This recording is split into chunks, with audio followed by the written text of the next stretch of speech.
Today, Ed Policy is taking part in it for the first time, and he spoke with us briefly before the bus departed. I asked him about keeping the triad, the trinity, at the top of the football operation together. Here's what Ed had to say before the bus pulled away. I couldn't be more excited to make sure that we've locked up Matt, Brian, and Russ for a while now. Very excited, very confident that we've got the right three people doing the right three things, and we're spending a lot of time together. We're communicating a lot. Just very excited to get on with next season now. So we know he's excited, right? We know that this is what he wanted, whether or not... Very excited. Very excited. Very excited. Whether or not you wanted it as a fan, the reason why I wanted Jesse to play this is he says in there that they've been communicating a lot. And from what he said at the NFL meetings, look, there's plenty of teams in the National Football League in 2026 that would love to have been to the playoffs each of the last 3 years the way they have. But that's not the bar here. And so, Tausch, my question for you is, what do you think that communication's like? Because he's not going to say to us before the bus leaves, yeah, I told Matt he's got to get his blank together, and we can't have disgruntled players, and we can't be the 7th seed every year. I would think that for as many Packers fans, and we think it's about a third of the fan base based on that scientific polling that we did, not in our text messages, that they weren't thrilled to see Matt LaFleur back. So what do you think that messaging is like from the team president? Because while he kept all those guys in place, what they've gotten of late is not good enough in Titletown. I would think you sit down and they do a deep dive on everything. And I'm sure they have meetings. Matt LaFleur is looking at, and you heard Brian Gutekunst say not finishing. So, that's going to be at the top of everybody's list. I'm sure Matt LaFleur feels the same way. I'm sure there's going to be some things that maybe they differ on personnel and, how they're going to go about building the rest of their football team out. But the bottom line on this is that you're going to understand this is not good enough, but also look at it and say, we believe we can be better. And I'm convinced, and you can't tell me anything different, that Ed Policy looked at this and thought, if Micah Parsons doesn't get hurt or Tucker Kraft doesn't get hurt, we're a championship contending team. And would we have won a championship last year? I certainly would have liked our chances. Being able to play home games and then maybe having to go out to Seattle, maybe you get beat. If it's an NFC championship game appearance, I don't think anybody is sitting here saying Matt LaFleur should get fired. Right.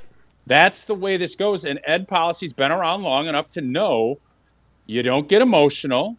You don't make decisions on that emotion.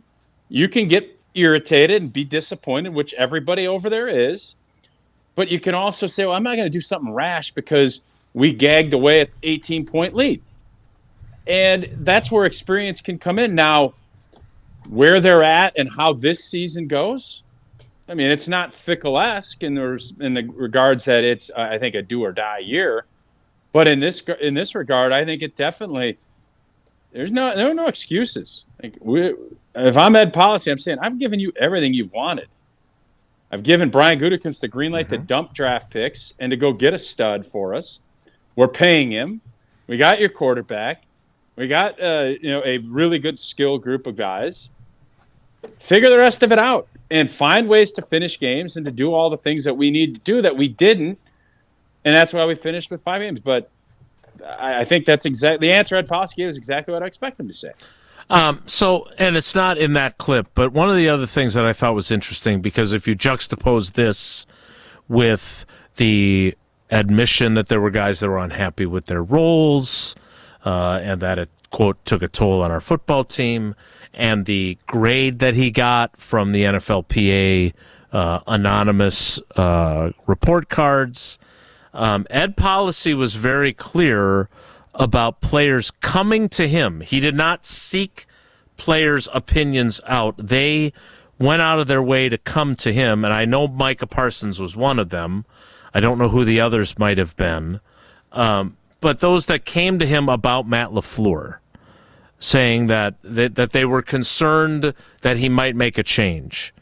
Does that in any way influence? And again, it doesn't change the fact that Matt LaFleur's got to be better, and he's got to communicate better with his players, and they have to win more games so they can play some home playoff games. All those things. I'm not saying that it excuses that, but does that say anything to you at all? Because I got some blowback when I wrote about these players that spoke out very full strength in support of LaFleur to us in the locker room when they cleaned out the lockers. What are they going to say? And again, I can tell you, Quay Walker and Rasheed Walker were asked about Matt LaFleur, and the words they said, but how they said them, it was very clear that they were not delivering any sort of support for Matt LaFleur. Now, both those guys also were going to be free agents, but they did not sound like they were guys that were like pro Matt LaFleur. Does it tell you anything, though, that players sought out the team president to tell him these things? Or is that not really that big of a deal? I don't think it's that big of a deal. I mean, obviously, if it's on the flip side and you have players coming in telling you how bad the coach is and their communication stinks and all the other stuff, that would be more eye-opening to me as if I'm Ed Policy. But that's what I would expect from Jordan Love, from Micah Parsons, guys that are utilized the way they want. So I'm not going to make my decision based on, well, Micah likes him. Right. Jordan likes him. Okay, great. I like results. I want great results. And, we all loved Mike Sherman. Not all of us, but I know a core group of us loved Mike Sherman. Mm-hmm. And I'm sure there were other people that probably would have been the Rasheed Walkers and the Quay Walkers with Ted. Ted had to make a decision based on what he thought was best. Ed Policy needs to do the same.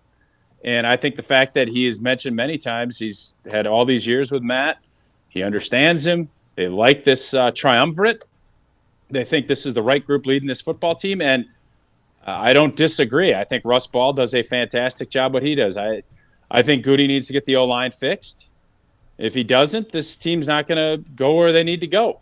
And those are the big question marks coming in. But Matt LaFleur's a good football coach. I know Packer fans don't want to hear it. He's good. He's not great. Greatness wins in the postseason and finds a way to get it done. And right now, the last 3 or 4 years, and without Aaron Rodgers as his quarterback, he's been about a little above a 500 coach. Those are the facts of where he's at. Mm-hmm. And in the playoffs, you're less than exactly 500, right? 2-2 when you're or 1-2 in the playoffs. 1-3 in the playoffs. 1-3. It is 1-3. Yep. We all know that's not good enough here.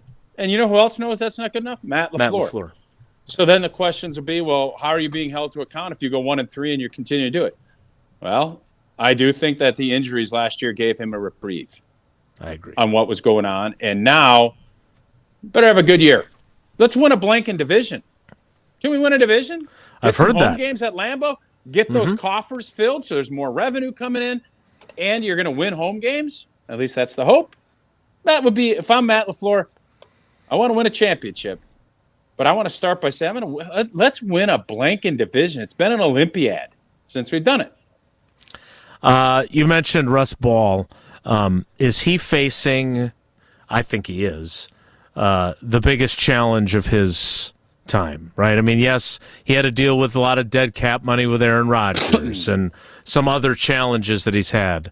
But you now have 2 quarterback-level contracts, Jordan Love's and Micah Parsons, and you have 3 guys on offense that I would think you'd like to keep if you can, in Tucker Kraft, Christian Watson, and Jaden Reed. Is he going to have to work some magic here, as he has in the past, for you to feel good about where this team is going in terms of their cap space a year from now? He figures it out. He does. So I don't think Russ plans for all. He's got Mike. Obviously, those numbers are going to spike. You're going to have to make a decision on what you want to do with Jordan, because those numbers aren't going to go down. He's either going to be your quarterback and you love him and you're going to pay him top notch. Same thing with Micah Parsons. Those cap. I was listening to Jen, Gabe, and Chewy on my drive down today, and the cap hits, they're nothing this year. Correct. But the bills are going to come due. But you also realize the cap went up $20 million last year. It's going to continue to climb, so you're going to have more buffer. and you're going to have to get some things right. That's why you get rid of and trade a Dontavion Wicks. That's why you try to preemptively get Jaden Reed. And you're going to have to let some guys go that maybe you don't want to let go of. But I just, there's nobody over there, I think, that you could feel better about doing their job at a high level than Russ Ball. He's done it consistently. He's done it in a non-acrimonious way where I think everybody understands where you're coming from. And I just think he's handled. So my confidence level in him getting things done with Tucker Kraft and with Christian Watson, and if it ends up being Jaden Reed, I think he and Brian and everybody over there identify the guys that they are not going to let go. And like every good deal maker, there's also on the flip side of that, if the price ain't right, we will let you go and we will draft and replace. That's different from what we've seen in the past. Yeah, draft and replace.